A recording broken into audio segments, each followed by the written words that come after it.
para que no futuro essa aula de direito constitucional não fique desatualizada em virtude de alguma alteração da legislação trabalhista, tá? Bem, além do inciso 9, inciso 10, marquem o inciso 10, uma questão muito comum, principalmente em provas de bancas examinadores que gostam de copiar e colar o texto constitucional na questão de concurso, tá? Fundação Carlos Chagas, por exemplo, tem diversas questões abordando o artigo 7º, inciso 10 da Constituição. Vejam só, são direitos dos trabalhadores urbanos e rurais, além de outros que visem a melhoria de sua condição social. Inciso 10, proteção do salário na forma da lei, constituindo crime sua retenção dolosa. Grifem, ó, proteção do trabalho na forma da lei, constituindo crime sua retenção dolosa. A questão principal daqui, ó, constituindo crime sua retenção dolosa. A questão óbvia, né? Se o empregador retém de forma mal intencionada, de forma dolosa, o salário do trabalhador para prejudicar o trabalhador, olha, isso é um crime, tá? Então nós temos aqui um crime tipificado pelo próprio texto constitucional, tá? Então não se esqueçam dessa questão básica, né? Mas uma questão sempre muito comum em diversos concursos que fazem a cobrança do artigo 7º, tá? Proteção do salário na forma da lei, constituindo crime sua retenção dolosa.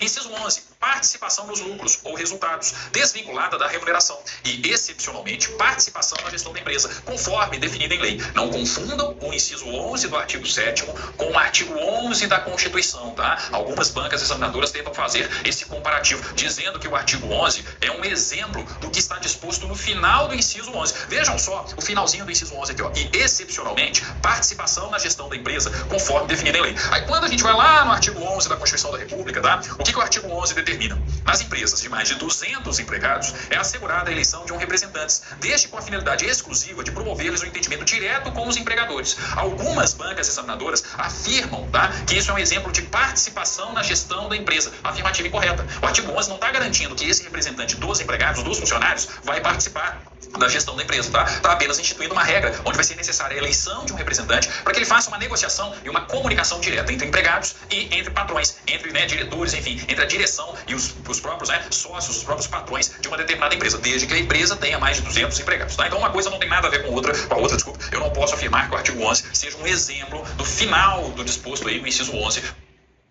Que cãibra, gente, meu Deus.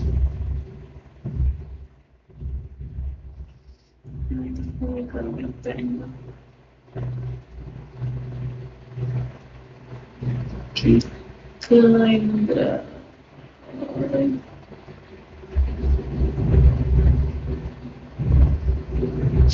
Oi, Cris. Oi, Lopes. Oi, todo mundo. Ai.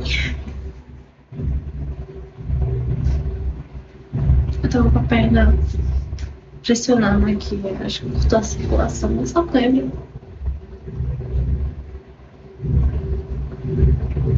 Tá. Outra questão que a gente tem que observar aqui é a questão da participação dos lucros, tá? Existe aí uma política por parte de muitas empresas em pagar para os seus funcionários uma PL, uma participação nos lucros, sim, mas perceba o seguinte, isso depende de negociação, tá? Então vai depender muito da categoria, na negociação com os respectivos patrões e assim por diante. Os bancários, por exemplo, tá? Os bancários possuem direito aí à participação nos lucros do respectivo banco. Ah, como é que vai ser o pagamento dessa PL, dessa participação nos lucros? Ah, pode ser trimestral, semestral, pode ser no final do ano. Quem vai definir isso é justamente essa negociação, né, entre as respectivas categorias, entre a categoria e os seus respectivos patrões, tá? Lembrando também, né, que nós temos normas do direito do trabalho que irão regulamentar a matéria, tá? Então perceba o seguinte, ó, eu não posso afirmar que todo trabalhador tem automaticamente o direito de receber participação nos lucros, tá? Isso depende aí de regulamentação, de legislação trabalhista, da análise, né, da legislação trabalhista como um todo e principalmente de negociação, né, da categoria com o respectivo, né, com os respectivos patrões, tá? Então a gente tem que observar esse detalhe com relação à participação dos lucros. E por fim, falando do inciso 12, falando de salário família, nós vamos para uma questão aqui, ó, que é uma questão mais comparativa. E aí depende muito do tipo de concurso, né, qual é o tipo de concurso, qual é o tipo de preparação que você está fazendo em termos práticos, tá? Vejam só o inciso 12, ó. São assegurados, né? São assegurados, são direitos dos trabalhadores urbanos e rurais, além de outros, né, que visem a melhoria de sua condição social. Inciso 12, salário família,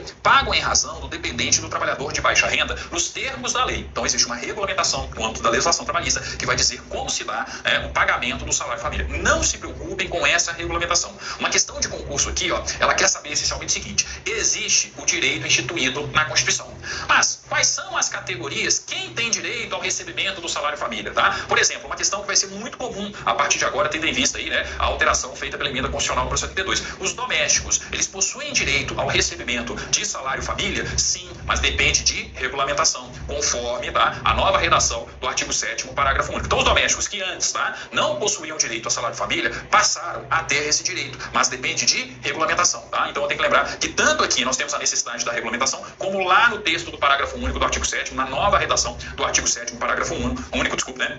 Por conta da emenda constitucional número 72, tá? Eu estou fazendo concurso, estou me preparando para um determinado órgão do poder público, onde eu tenho que estudar a lei que organiza, né, os servidores, os membros, né, de uma determinada carreira. O que você precisa tomar cuidado com relação ao salário família? Perceber se aquela categoria, se aqueles membros possuem ou não possuem direito de receber o salário família, tá? Então, na maioria das vezes, é uma questão que você vai encontrar num estatuto de servidores públicos, uma questão que você vai encontrar em uma lei que organiza o Ministério Público ou o Poder Judiciário, tá? Então, não essencialmente você vai encontrar uma questão tão somente relacionada ao artigo 7º em si, tá? Uma questão de direito constitucional hoje sobre o salário família tende a abordar a questão dos domésticos. Não se esqueçam do parágrafo único do artigo 7º. É uma questão importante. E aqui, é importante perceber que os domésticos passaram a ter direito ao salário família, mas isso precisa ainda ser regulamentado, ok? Bem, com isso, a gente finaliza a nossa atual aula, nosso presente vídeo, tá? E no nosso próximo encontro, nós vamos dar